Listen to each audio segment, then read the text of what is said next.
ജോണേ, തിരുവനന്തപുരത്ത് വെള്ളറടയിൽ ഒരു +1 വിദ്യാർത്ഥി 10ാം ക്ലാസ് വിദ്യാർത്ഥിനിയുമായി പ്രണയത്തിലായി. ഒടുവിൽ ബ്രേക്കപ്പ് ആയപ്പോൾ ഈ +1കാരൻ കൊട്ടേഷൻ കൊടുത്തു. രണ്ടുപേരോട് ഒരു ദിവസം മുഴുവൻ മദ്യവും ഭക്ഷണവും വാങ്ങിക്കൊടുക്കാം, പകരം ഈ പെൺകുട്ടിയെ വിളിച്ച് മോശം പറയുക ഫോണിൽ. ഇതായിരുന്നു കൊട്ടേഷൻ. അവർ +1 വിദ്യാർത്ഥിയും 10ാം ക്ലാസ്, അവർക്ക് എത്ര പക്വതയുള്ളവരാണ്. അവർ പ്രണയിക്കുകയാണ്. പ്രണയിച്ച് കഴിഞ്ഞ് ബ്രേക്കപ്പായി കൊട്ടേഷനും കൊടുത്തു. ഈ പിള്ളേരൊക്കെ എങ്ങോട്ടാണ് ഈ പോകുന്നത്? അത് നമ്മൾ ഇതുവരെ കേൾക്കാത്തൊരു കാര്യമാണ്. കാരണം സാധാരണഗതിയിൽ പ്രണയിച്ച് കഴിഞ്ഞിട്ട് പിണങ്ങുന്നു, തേച്ചിട്ട് പോകുക എന്നുള്ള വാക്കാണല്ലോ പറയുന്നത്. അപ്പോൾ തേച്ചിട്ട് പോകുന്നു. അപ്പം ഏതെങ്കിലും തരത്തിലുള്ള ചില കേസിലൊക്കെ ആക്രമണമൊക്കെ ഉണ്ടാകാറുണ്ട്. പക്ഷെ എനിക്കതിന് ഈ ആക്രമണം അതെല്ലാം പഴയ ഒരു പ്രേമിക്കുക, അതിനെ ഇങ്ങനെ ജീവിതകാലം മുഴുവൻ കൊണ്ടു നടക്കുന്നൊക്കെ പഴയ ആൾക്കാരുടെ ഒരു രീതിയാണ്. ഇപ്പോഴത്തെ പിള്ളേരുടെ ട്രെൻഡ് അനുസരിച്ച് ഇത് പോയാൽ അടുത്തത്, ഈ ഒരു ആറ്റിറ്റ്യൂഡാണെന്നാണ് തോന്നുന്നത്. ഇപ്പോഴും ചിലപ്പോൾ ഇതെല്ലാം പഴയ മനസ്സോടെ ജീവിക്കുന്ന പുതിയ പിള്ളേരാണ്. പക്ഷേ ഇത് ഒരു വെറൈറ്റി കൊട്ടേഷനാണ്. അതെ, ഈ 10ാം ക്ലാസ്സുകാരിയെ ഈ പയ്യൻ പ്രേമിക്കുന്നു, +1കാരനാണ് പ്രേമിച്ചു കഴിഞ്ഞ് പ്രണയം തകർന്നു, ബ്രേക്കപ്പായി. ബ്രേക്കപ്പായി എന്നുള്ള വാക്കൊക്കെയാണല്ലോ നമ്മളിപ്പോൾ ഉപയോഗിക്കുന്നത്. ബ്രേക്കപ്പ് ആകുക, അതുപോലെ തന്നെ കമ്മിറ്റഡ് ആണോ എന്ന് ചോദിക്കും. കമ്മിറ്റഡ് ആണോ എന്ന് ചോദിച്ചാൽ യെസ് ഓർ നോ പറയാം. യെസ് ആണെങ്കിൽ കമ്മിറ്റഡ് ആണ്, പിന്നെ അയാൾ ആ വഴിക്ക് വരണ്ട. പിന്നെ അല്ല, അവർ തുറന്ന് സംസാരിക്കുന്നുണ്ടോ എന്നുള്ളതാണ്. വേറെ ഒരു മൂന്നാമതൊരാൾ, പണ്ടങ്ങനല്ലല്ലോ, നമ്മൾ ലെറ്ററൊക്കെ എഴുതി വേറൊരാളെ കൊടുത്ത് ആരും കാണാതെ കൊടുത്ത് ഇങ്ങനെയൊക്കെ ആയിരുന്നു. ഇപ്പം അങ്ങനെയല്ല, ഡയറക്റ്റ് അവർ ഡീൽ ചെയ്യുന്നുണ്ടത്. ഇഷ്ടമാണോ അല്ലയോ എന്നുള്ളത് അവർ ഡീൽ ചെയ്യുകയാണ്. ഞാനൊരു പ്രാവശ്യം ബസ്സിൽ പോയപ്പോൾ ഇതുപോലെ 3-4 കുട്ടികൾ നിൽക്കുന്നു. +1 +2 ഒക്കെ പഠിക്കുന്ന പിള്ളേരാണ്. അപ്പോൾ അവിടെ വെച്ച് തന്നെ ഞാനിങ്ങനെ ഇരിക്കുന്നു, അവർ നിൽക്കുകയാണ്. അവിടെ വെച്ച് തന്നെ ഒരു പ്രണയം മുട്ടിടുന്ന കാഴ്ച നമ്മൾ കണ്ടുകൊണ്ടിരിക്കുകയാണ്. അപ്പോൾ അപ്പുറത്തൊരു പെൺകുട്ടി നിൽക്കുന്നു, അവളോട് ചോദിക്കുന്നു, നീ കമ്മിറ്റഡ് ആണോ എന്ന് ചോദിക്കുന്നു. അപ്പോൾ അവൾ പറഞ്ഞല്ല. ശരി, നമുക്കെന്നാ ശരി, ആ ബസ്സിൽ വെച്ച് തന്നെ. അപ്പോൾ ആ പ്രണയം തുടങ്ങുന്നതിൻ്റെ സാക്ഷിയായി ഞാനിപ്പുറത്തിരിക്കും. അവരെ സംബന്ധിച്ച് ആളിരിക്കുന്നു എന്നുള്ളതൊന്നും അവരുടെ ഒരു വിഷയമല്ല. എന്തായാലും ഈ പ്രണയം തകർന്നു, ബ്രേക്കപ്പായി. അപ്പോൾ ഈ 10ാം ക്ലാസ്സുകാരിയാണല്ലോ, ഈ +1കാരന് ഒരു ഐഡിയ തോന്നി, വെറൈറ്റി കൊട്ടേഷൻ കൊടുക്കുക. വെറൈറ്റി കൊട്ടേഷൻ കൊടുക്കാൻ വേണ്ടിയിട്ട് ഐഡിയ എന്ന് പറയുന്നത് ഇവളുടെ ഫോണിലേക്ക് വിളിക്കുക. ഫോണിൽ വിളിച്ച് നിരന്തരം അവളെ ശല്യപ്പെടുത്തിക്കൊണ്ട്, ഇവൾക്ക് ഫോൺ എടുത്ത് വേറെ ആരെയും വിളിക്കാനുള്ള അവസരം കൊടുക്കും. ഇവളെപ്പോൾ അവിടെ ഇരിക്കുന്നു ആ സമയത്തെല്ലാം ഫോൺ വന്നുകൊണ്ടിരിക്കും. അതാണ് കൊട്ടേഷൻ. അങ്ങനെ കൊട്ടേഷൻ കൊടുത്തു. ഈ 2 പേരാണ്, ഒന്ന് അനന്തുവും പിന്നെ സജിനും. കുന്നത്തുകാൽ സ്വദേശി സച്ചു എന്ന് വിളിക്കുന്ന സജിനും പിന്നെ നാറാണി കോട്ടുകോണം സ്വദേശി അനന്തുവിന് 20 വയസ്സും മറ്റേ സജിന് 30 വയസ്സുമാണ്. ഈ സജിൻ്റെ പേരിൽ മാരായമുട്ടത്തൊരു സ്ത്രീയെ ശല്യം ചെയ്തതിന് കേസുണ്ട്. അതുപോലെ തന്നെ അനന്തുവിൻ്റെ പക്കൽ നിന്ന് കഞ്ചാവും പിടിച്ചിട്ടുണ്ട്. എന്തായാലും ഇവർ പ്രൊഫഷണൽ ശല്യം, അവർക്കും ഒരു വെറൈറ്റി കൊട്ടേഷൻ ആയിരിക്കും. ഇതുവരെയുള്ള ഞാൻ ആലോചിക്കുമായിരുന്നു, ഈ പയ്യൻ കൊച്ചു പയ്യൻ, അവന് അറിവില്ല, അപ്പോഴത്തെ ദേഷ്യത്തിൽ ഈ 30-20 വയസ്സുള്ളവർക്ക് ബോധമില്ലേ, ഒരു പെൺകുട്ടിയെ വിളിച്ച് ഇങ്ങനെ ശല്യം ചെയ്യുന്ന കൊട്ടേഷൻ. ഓഫർ എന്ന് പറഞ്ഞാൽ ഒരു ദിവസം മുഴുവൻ മദ്യം, അതുപോലെ വയറ് നിറച്ച് ഭക്ഷണം. ഇതാണ് ഓഫർ. വയറ് നിറച്ച് ഭക്ഷണവും അതുപോലെ തന്നെ മദ്യവും ഉണ്ട് ഒരു ദിവസം മുഴുവൻ. അപ്പോൾ അത് ഫ്രീ ആയിട്ട് കിട്ടുന്നതല്ലേ, വേറെ ഒന്നും ചെയ്യണ്ടല്ലോ. ഫോണിൽ വിളിച്ചപ്പോൾ കൊല്ലണ്ട, അല്ലെങ്കിൽ ചെന്ന് റിസ്ക് ഇല്ല. ഫോൺ എടുക്കുക, അവളെ വിളിച്ച് തെറി പറഞ്ഞുകൊണ്ടിരിക്കുക, വീണ്ടും വിളിക്കുക, അധിക്ഷേപിക്കുക. ഇതാണ് ചെയ്തുകൊണ്ടിരിക്കുന്നത് ആ കുട്ടിയെ. അപ്പോൾ ഇതിങ്ങനെ ചെയ്തുകൊണ്ടിരുന്നപ്പോഴത്തേക്ക് ഈ കുട്ടി അച്ഛനോട് പരാതി പറഞ്ഞു, രക്ഷിതാവിനോട് പരാതി. ഈ ഫോണിൽ ഇങ്ങനെ നിരന്തരം കോൾ വന്നുകൊണ്ടിരിക്കുകയാണല്ലോ. അപ്പോൾ വീട്ടുകാരെന്തായാലും ശ്രദ്ധിക്കും. ഈ വീട്ടുകാരുടെ ഒരു പ്രശ്നം എന്ന് പറഞ്ഞാൽ, ഇപ്പോഴത്തെ വീട്ടുകാർ നമ്മൾ നേരത്തെ പറഞ്ഞ പോലെ ഇപ്പോൾ ഒരു 4 മണിക്ക് അല്ലെങ്കിൽ പോട്ടെ 5 മണിയാകുമ്പോൾ സ്കൂൾ വിടുന്നു എന്ന് വിചാരിക്കുക. എന്നാലും 6, 6:30, 7 മണിയായാലും വീട്ടിൽ പോകാതെ ഇരിക്കുന്ന കുട്ടികളുണ്ട്. അത് വലിയ അപകടകരമായ ഒരു അവസ്ഥയാണ്. നമ്മൾ പുരോഗമനമൊക്കെ പറയുന്നെങ്കിലും ഈ ബസ് സ്റ്റോപ്പിൽ ഇങ്ങനെ 7 മണി വരെ അവരിയ്ക്കുകയാണ്. കുട്ടികൾ വീട്ടിൽ പോകത്തില്ല. ആൺകുട്ടികളും പെൺകുട്ടികളും ഒരുമിച്ചിരിക്കുക. അപ്പോൾ വീട്ടുകാർ അന്വേഷിക്കുന്നുമില്ല. സാധാരണ പെൺകുട്ടികളെ കണ്ടില്ലെങ്കിൽ വീട്ടുകാർ അന്വേഷിക്കാറുണ്ട്, എവിടെ എങ്ങനെയാണെന്നൊക്കെ അന്വേഷിക്കും. വീട്ടുകാരും അന്വേഷിക്കാറില്ല. അവരുടെ ജീവിതം അവരെന്നെ ആഘോഷിക്കട്ടെ എന്ന് ചിലപ്പോൾ ചിന്തിക്കുന്നുണ്ട്. എനിക്കറിയത്തില്ല എങ്ങനെയാണെന്നുള്ളത്. എന്തായാലും അങ്ങനെയുള്ളൊരു രീതിയുണ്ട്. അപ്പം വീട്ടുകാർ നോക്കിയപ്പോൾ ഇങ്ങനെ ഫോൺ വന്നുകൊണ്ടിരിക്കുന്നു. അങ്ങനെ അച്ഛനോട് പരാതി. അച്ഛനാണ് പോലീസിൽ കംപ്ലയിൻറ്റ് ചെയ്തത്. അപ്പോൾ പോലീസിൽ കംപ്ലയിൻറ്റ് ചെയ്തപ്പോഴാണ് ഈ 10ാം ക്ലാസ്സുകാരൻ്റെ കൊട്ടേഷനാണിത്.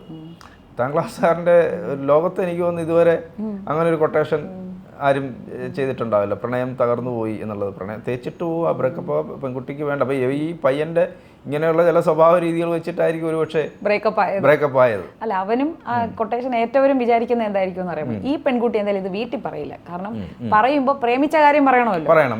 അപ്പൊ അത് പറയാതിരിക്കുക, പെൺകുട്ടികൾ പൊതുവെ അത് ഹൈഡ് ചെയ്യുമായിരിക്കും. അപ്പൊ അതുകൊണ്ട് റിസ്ക് ഇല്ലെന്ന് അവർ നേരത്തെ വിചാരിച്ചു. അതുകൊണ്ടായിരിക്കും ധൈര്യമായിട്ട് ഈ കൊട്ടേഷൻ കൊടുത്തതും അവരിത് അറ്റൻഡ് ചെയ്തത്.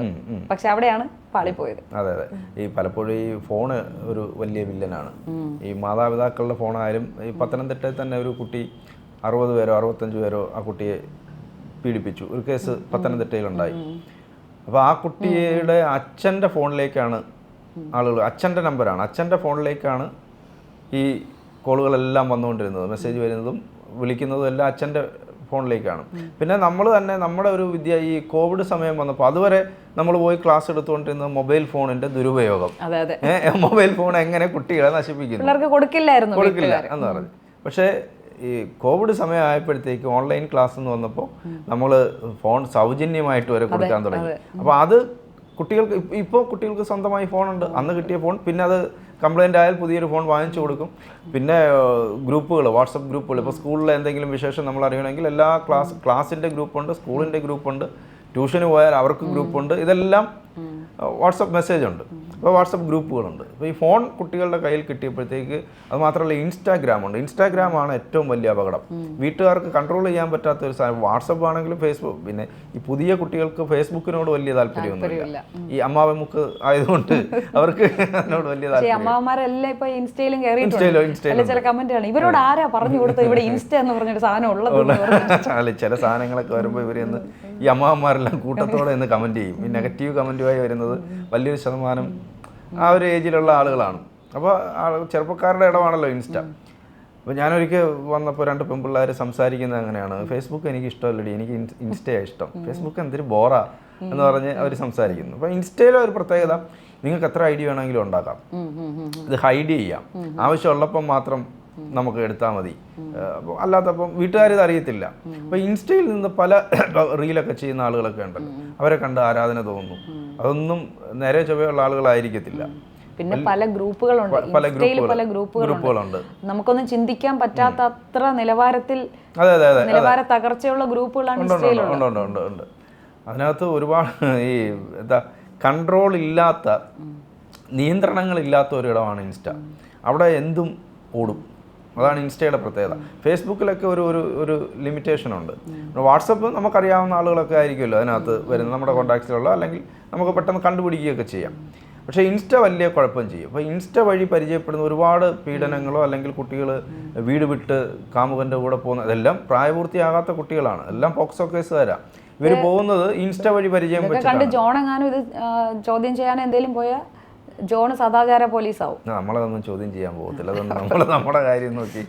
ഞാൻ ഒരിക്കൽ ട്രെയിനകത്ത് വരുന്ന സമയത്ത് ഇത് പറഞ്ഞുകൊണ്ടാണ് അപ്പോൾ ഞാൻ അവിടെ നിന്ന് കയറി. അപ്പോൾ ഞാൻ ഓടിച്ചെന്ന് കയറിയത് ഈ ഒരു ചെറുക്കനും പെണ്ണും ഇരിക്കുന്ന അവിടേക്കാണ് കയറിയത്. പിന്നെ ഞാൻ ഇപ്പുറത്ത് തന്നെ ഇരുന്നു, ആ സീറ്റിലിരുന്നു. അപ്പം ഞാൻ ചെന്നിരുന്നു. അവരുടെ പ്രണയസല്ലാപം നടക്കുക, നമുക്കറിയത്തില്ലല്ലോ. നമ്മൾ ട്രെയിൻ എടുത്ത സമയത്താണ് ഞാൻ ഓടിച്ചെന്ന് കയറുന്നത്. വേറെ ആരും ഇല്ല, വലിയ തിരക്കില്ല. അപ്പോൾ അവരുടെ പ്രണയസല്ലാപങ്ങൾ നടക്കുന്നു. അപ്പം ഞാൻ സൈഡ് സീറ്റ് ആയതുകൊണ്ട് പിന്നെ കണ്ണടച്ചിരുന്നു. നമ്മൾ അപ്പോൾ ഈ പെൺകുട്ടിക്ക് ഭയങ്കര ഒരു ചമ്മൽ, നാണം. അപ്പോൾ അവൾ പറയുന്നുണ്ട്, ആ ചേട്ടൻ കാണും. അപ്പോൾ ആ ചെറുക്കൻ ചോദിച്ച ന്യായമായ ഒരു ചോദ്യം. അപ്പോൾ ഞാൻ കണ്ണടച്ചിരിക്കുക. അപ്പോൾ കണ്ണടച്ചിരുന്നാലും നമ്മുടെ ചെവി തുറന്നിരിക്കുക എന്നുള്ളത് ഇവർക്ക് അറിയത്തില്ലല്ലോ. ന്യായമായ ചോദ്യമുണ്ട്. അയാൾ ചോദിച്ചു, ആ ഇരിക്കുന്നത് നിൻ്റെ പരിചയക്കാരനാണോ? കുറച്ച് പറഞ്ഞല്ല. നിൻ്റെ ബന്ധുവാണോ? നിൻ്റെ അമ്മാവനാണോ? അല്ല. പിന്നെന്തിനാ നീ പേടിക്കുന്നത്? അയാൾ അടുത്ത സ്റ്റേഷനാകുമ്പോൾ ഇറങ്ങേണ്ടിടമാകുമ്പോൾ അയാൾ ഇറങ്ങിപ്പോക്കോളും എന്ന് പറഞ്ഞിട്ടാണ് പിന്നെ അവരുടെ ലോകത്തേക്ക് പോകുന്നു, നമ്മൾ ഇപ്പുറത്ത് ഇരിക്കുന്നു. അങ്ങനെ ഞാൻ അതാ പറഞ്ഞത്, ഈ ഭയമില്ല. പുതിയ കുട്ടികളുടെ ഒരു പ്രത്യേകത, ആരെയോ അല്ലെങ്കിൽ ഒന്നിനെയും ഭയമില്ല. ജീവിതത്തെക്കുറിച്ചോ അവർക്കൊരു കാഴ്ചപ്പാടൊക്കെ ഉണ്ടായി വരാൻ കുറച്ചുകൂടെ സമയം. നമ്മളിത് പറയുമെങ്കിൽ അവർ ജീവിതമൊക്കെ ഡിസൈൻ ചെയ്തെടുക്കുന്ന ഒരു ആളുകളാണെന്നൊക്കെ പറയുമെങ്കിലും അങ്ങനെ കുറച്ചുകൂടെ ഞാൻ വേറൊരു കാര്യം ചോദിച്ചോട്ടെ. ഇപ്പം പറഞ്ഞ ആ സംഭവത്തിൽ ഇപ്പോൾ അവരൊരു ജെനുവിൻ കേസ് ആണ് എങ്കിൽ ഓക്കെ, ആ പറഞ്ഞതെല്ലാം ന്യായമുള്ള കാര്യം. ഇപ്പോൾ ജോൺ കണ്ണടച്ച് തന്നെ ഇരുന്നാൽ മതി, അതിൽ ശ്രദ്ധിക്കുകയോ വേണ്ട. പക്ഷേ ആ പെൺകുട്ടിയെ എന്തെങ്കിലും ട്രാപ്പിൽപ്പെടുത്തി കൊണ്ടുവന്ന ഒരാളാണ് ആ കൂടെ ഉണ്ടായിരുന്നത് എങ്കിൽ ഇപ്പോൾ ജോൺ കണ്ണടച്ച് കഴിയുമ്പോൾ ജോണിന് തന്നെ തോന്നും, അയ്യോ ഞാനത് ശ്രദ്ധിക്കേണ്ടതായിരുന്നില്ലേ, ഇടപെടേണ്ടതായിരുന്നു എന്നൊരു, നാളെ എന്തെങ്കിലും ഒരു നെഗറ്റീവ് വാർത്ത വരുമ്പോൾ എന്തെങ്കിലും ട്രാപ്പിൽപ്പെടുത്തിയതാണ് എങ്കിൽ അല്ല, ട്രാപ്പിൽപ്പെടുത്തിയവരെ കാണുമ്പോൾ നമുക്കറിയാമല്ലോ, ഇവർ ട്രാപ്പിലായവരല്ല, അവർ ട്രെയിനെ ഒരു മണിയറയാക്കാൻ വേണ്ടി വന്ന ആളുകളാണ്. അപ്പോൾ അതിനകത്ത് നമ്മൾ ട്രാപ്പിൽപ്പെടുത്തിയ ആളുകളല്ല. അതാണെങ്കിൽ നമ്മൾ ഇടപെടേണ്ടതാണെങ്കിൽ ഇടപെടും, ട്രാപ്പിൽപ്പെടേണ്ടതാണെങ്കിൽ. ഇവിടെ ഈ പെൺകുട്ടിക്ക് ആ ധൈര്യം ഉള്ളത് കൊണ്ടാണ്. അത് നമ്മൾ മനസ്സിലാക്കേണ്ട ഒരു കാര്യം, രക്ഷിതാക്കളോട് എന്തും തുറന്നു പറയാനുള്ള ഒരു മനസ്സ് ഉണ്ടാകുക എന്നാണ് കുട്ടികൾക്ക്. അത് രക്ഷിതാവിനെ നമ്മൾ അഭിനന്ദിക്കണം. കാരണം കുട്ടിക്ക് അങ്ങനെ ഒരു പ്രശ്നം വന്നപ്പോൾ ധൈര്യമായി അച്ഛനോട് ചെന്ന് പറയുകയാണ്. അമ്മയോടും അല്ല പറയുന്നത്, അച്ഛനോടാണ് ചെന്ന് പറയുന്നത്. അപ്പോൾ അച്ഛനോട് ചെന്ന് പറഞ്ഞാൽ അതിനൊരു പരിഹാരം ഉണ്ടാകും എന്ന് ആ പെൺകുട്ടിക്ക് അറിയാവുന്ന. പലപ്പോഴും പല കുട്ടികളും മടിക്കും ഇങ്ങനെയുള്ള കാര്യങ്ങൾ. നമ്മുടെയൊക്കെ ചെറുപ്പകാലത്തിൽ എന്തെങ്കിലും ഒരു കാര്യം ഇങ്ങനെ വഴിയിൽ നിന്ന് ആരുടെ നിങ്ങൾ ഒരു മിസ്ബിഹേവ് ഉണ്ടായി എന്ന് പറഞ്ഞാൽ, നീ എന്തിനാ അവിടെ നോക്കിയത്, നോക്കാൻ പോയിട്ട് നമ്മളെ കുറ്റപ്പെടുത്തും. അത് കാരണം നമുക്ക് എന്തെങ്കിലും വീട്ടിൽ പറയാൻ പോലും പേടിയായിരിക്കും. നമുക്കെന്നല്ല, ആ കാലഘട്ടത്തിൽ എല്ലാവരും ആ ഒരു കാര്യമാണ് ഫേസ് ചെയ്യുന്നത്. പക്ഷെ ഇപ്പൊ അത് മാറി, എല്ലാം വീട്ടിൽ പറയാനുള്ള ഒരു സ്പേസ് ഉണ്ട്. അതൊരു വലിയ കാര്യം തന്നെയാണ്. മറ്റൊരു കാര്യം എന്ന് പറഞ്ഞാൽ, ഈ ഫോൺ എന്ന് പറയുന്നത് ലോകം മുഴുവൻ നമുക്ക് ഈ ഫോണിനകത്ത് ഒരു വിരൽത്തുമ്പിൽ എല്ലാം ഉണ്ട്. അത് ലോകം നമുക്ക് കാണാൻ പറ്റുന്നത് ഈ ഫോണിലാണ്. അപ്പോൾ അങ്ങനെ ഇരിക്കുമ്പോൾ ഇതെല്ലാം മാനുഷികമായിട്ടുള്ള എല്ലാ കാര്യങ്ങളും, പണ്ട് നിയന്ത്രണങ്ങളുണ്ടായിരുന്നു, ഇപ്പോൾ അത്തരം നിയന്ത്രണങ്ങളില്ല. അപ്പോൾ പ്രണയത്തിൻ്റെ എണ്ണം കൂടുന്നു. അപ്പോൾ ഇത് പക്ഷേ ഈ പയ്യൻ്റെ കൊട്ടേഷൻ, അവൻ്റെ ചിന്ത എന്ന് പറഞ്ഞാൽ, അവൻ്റെ തല അവനെ വെറുതെ അവനെ ചേർത്ത് പിടിക്കേണ്ട ഒരാളാണ്. ഭാവിക്ക് മുതൽക്കൂട്ടാണ്. കാരണം അവന് മനസ്സിലായി, യവന്മാർക്ക് ചാപ്പാടും വെള്ളവും വാങ്ങിച്ചു കൊടുത്താൽ മതി, 1 രൂപ മുടക്ക്, അത്രയും. അവൻ്റെ കയ്യിൽ 10,000 50,000, ഇതിന് ഒരു ക്വാർട്ടറോ ഫുള്ളോ പൈൻറ്റോ ഒക്കെ വാങ്ങിച്ചു കൊടുക്കുക, അത് പൊറോട്ടയും ബീഫും വാങ്ങിച്ചു കൊടുക്കുക, ഇത്രയും ആകുമ്പോഴത്തേക്ക് എത്ര രൂപയാവും. അതിനുള്ള ചിലവായപ്പോൾ അമ്മമാർക്കൊരു ദിവസം ഇത് കിട്ടി. അമ്മമാരും വേറെ പണിയൊന്നുമില്ല, സുഖപരിപാടിയാണ്, ഫോണിൽ വിളിക്കുക, പെൺകുട്ടിയെ ശല്യപ്പെടുത്തുക. ഇതൊന്നും വേണ്ടായിരുന്നു. കുറച്ചു കാലം മുമ്പേ ഉണ്ടായിരുന്ന കൊട്ടേഷൻ ഏതാണെന്ന് അറിയാമോ? ഈ പെൺകുട്ടിയുടെ ഫോൺ നമ്പറും എവിടെ പബ്ലിക് പ്ലേസുകളിൽ എഴുതി വെച്ചിട്ട് വിളിക്കൂ എന്ന് പറയും. ഏതെങ്കിലും ഒരു പെണ്ണിന്റെ പേര് എഴുതി വെച്ചാൽ മതി, കോൾ ഇങ്ങനെ നിരന്തരം. ട്രെയിനിന്റെ ടോയ്ലറ്റിലൊക്കെ ഇപ്പോഴും ഉണ്ട്. അതിന്റെയൊക്കെ കാലം അവസാനിച്ചു. ഇപ്പോഴും ഉണ്ട്. വളരെ വ്യാപകമായിട്ടില്ല, അപൂർവമായിട്ട് ഇങ്ങനെ എഴുതി ഇട്ടിട്ടുണ്ട്. പണ്ടൊക്കെ വ്യാപകമായി എഴുതിയിടും, പബ്ലിക് ടോയ്ലറ്റിലായാലും ട്രെയിനിന്റെ ടോയ്ലറ്റിനകത്തും ഒക്കെ എഴുതിയിടും. മാനസിക വൈകൃതമുള്ള ആളുകൾ, പിന്നെ വിരോധമുള്ള ചില ആളുകൾ. ഇപ്പം ചില ആൾ എന്നോട് തന്നെ ഒരാൾ പറഞ്ഞിട്ടുണ്ട്, അയാൾക്ക് അയാളെ അങ്ങ് പണി കൊടുത്തുകൊണ്ടേയിരിക്കുകയാണ്, ഒരു തരത്തിലും സമ്മതിക്കുന്നില്ല. ഈ പുള്ളി എന്ന് വെച്ച് ഫോൺ നമ്പർ ട്രെയിനിൻ്റെ ടോയ്ലറ്റിലും അല്ലാതെ ഒക്കെ എഴുതിയിട്ടു. ഈ നമ്പർ വേറൊരു പെണ്ണിൻ്റെ പേരും വെച്ചിട്ട് വിളിച്ചാൽ മതി എന്ന് പറഞ്ഞ് എഴുതിയിട്ടു. അയാൾക്ക് നിരന്തരം ഫോൺ കോൾ ചെന്നുകൊണ്ടിരിക്കുകയാണ്. അല്ല, വിളിക്കാൻ ആളുണ്ടെന്നാണ്. വഴിയിൽ എവിടെയെങ്കിലും ഒരു പെണ്ണിന്റെ പേര് എഴുതി ഒരു നമ്പർ എഴുതിയിട്ട് വിളിക്കാൻ ആളുണ്ട്. അതെ അതെ അതെ. മദ്യവും വേണ്ട, ഭക്ഷണവും വേണ്ട, ഒന്നും വേണ്ട, വിളിക്കും. ഇവന്മാർ രണ്ടുപേരും എന്തായാലും അറസ്റ്റ് ചെയ്തിട്ടുണ്ട്. വെള്ളറട പോലീസ് ഇവർ രണ്ടുപേരും അറസ്റ്റ് ചെയ്തിട്ടുണ്ട്. ഈ +1കാരനെ നേരത്തെ നമ്മൾ പറഞ്ഞതുപോലെ ജുവനൈൽ ജസ്റ്റിസ് ബോർഡിൽ ഹാജരാക്കി. അവിടെ അയാളെ അത് ചെയ്യാൻ പറ്റത്തുള്ളൂ. പക്ഷേ അത്രയൊക്കെ ചിന്തിക്കുന്നു നമ്മുടെ കുട്ടികൾ, ഇങ്ങനെയൊക്കെ ചെയ്യണം. പിന്നെ ക്രൂരമായ ചിന്ത ഉണ്ടായില്ല എന്നുള്ളത്. അങ്ങനത്തെ ചിന്തകളൊന്നും ഉണ്ടാകാത്തത് നന്നായി. അതിക്രമങ്ങളെ കുറിച്ച് അവൻ ആലോചിച്ചില്ല. പക്ഷെ ഇതിൽ ഒരു കാര്യം പറഞ്ഞിട്ട്, ചെറിയ കുട്ടികളായിട്ട് വലിയവരായിക്കോട്ടെ, ഒരു ബന്ധത്തിലേക്ക് പോകുമ്പോൾ നമ്മളെപ്പോഴും ആ ബന്ധം രണ്ടുപേരിൽ ആർക്കെങ്കിലും വേണ്ട എന്ന് തോന്നിയാൽ അത് നിർത്താനുള്ള ഒരു മനസ്സും കൂടെ പാകപ്പെടുത്തി വെക്കേണ്ടതാണ്. പക്ഷേ കുട്ടികളാകുമ്പോൾ അവർക്ക് അങ്ങനെ ടീനേജ് പ്രായത്തിലുള്ള കുട്ടികളല്ലേ, അവർക്ക് ഇതൊക്കെ ഒരു കൗതുകം, പലതും കൗതുകത്തിൻ്റെ പുറത്തൊക്കെ പ്രണയിക്കുന്ന കുട്ടികളൊക്കെ ഉണ്ടല്ലോ. പലരും ഇങ്ങനെ പ്രണയത്തെക്കുറിച്ച് പറയുന്നു. അപ്പോൾ എന്നാൽ പിന്നെ ഞാനും ഒന്ന് പ്രണയിച്ച് നോക്കാം. പിന്നെ അത് ഇത്തരം വികാരങ്ങളെന്ന് പറഞ്ഞാൽ വളർച്ചയുടെ ഒരു ഭാഗവും കൂടെയാണ്. ഹോർമോൺ ശരിയായി നമുക്കുണ്ട് എന്നുള്ളതിൻ്റെ ഒരു ഭാഗമായിട്ടാണ് ഒരു പെൺകുട്ടിയോട് ഒരു ആൺകുട്ടിക്ക് അത്തരം ഒരു വികാരം, ആകർഷണം തോന്നില്ലെങ്കിൽ അവനെന്തോ കുഴപ്പമുണ്ടെന്ന് മനസ്സിലാക്കി വേണം. ആ തോന്നുന്നുണ്ടെങ്കിൽ, നമ്മുടെ കാലത്തിലെല്ലാം തോന്നാൻ പാടില്ല, അത് ഏറ്റവും വലിയ കുറ്റമാണ്. അപ്പൊ ഒരു സുഹൃത്ത് പറഞ്ഞ ഒരു സെന്റൻസ് ഓർക്കുന്നുണ്ട്, ഞാനൊരു പെണ്ണിനെ പ്രേമിച്ച് കല്യാണം കഴിച്ചാലേ ഉള്ളൂ വീട്ടുകാർക്ക് പ്രശ്നം, ആരെങ്കിലും പ്രേമിച്ച പെണ്ണിനെ അവർ കൊണ്ടുവന്ന് കെട്ടിച്ചു തന്നാൽ ഒരു കുഴപ്പമില്ല. അത് ശരിയാണ്. അപ്പൊ പിന്നെ ഇവര് കുറച്ചുകൂടെ പിന്നെ കല്യാണത്തിലേക്കൊക്കെ പോകുന്ന ആളുകളുണ്ട്. അവരുടെ പങ്കാളിയെ കണ്ടെത്താൻ അവർ തന്നെ മുന്നിട്ടിറങ്ങുന്നു. ആ വീട്ടുകാർ ആ കല്യാണം നടത്തി കൊടുക്കുന്നു.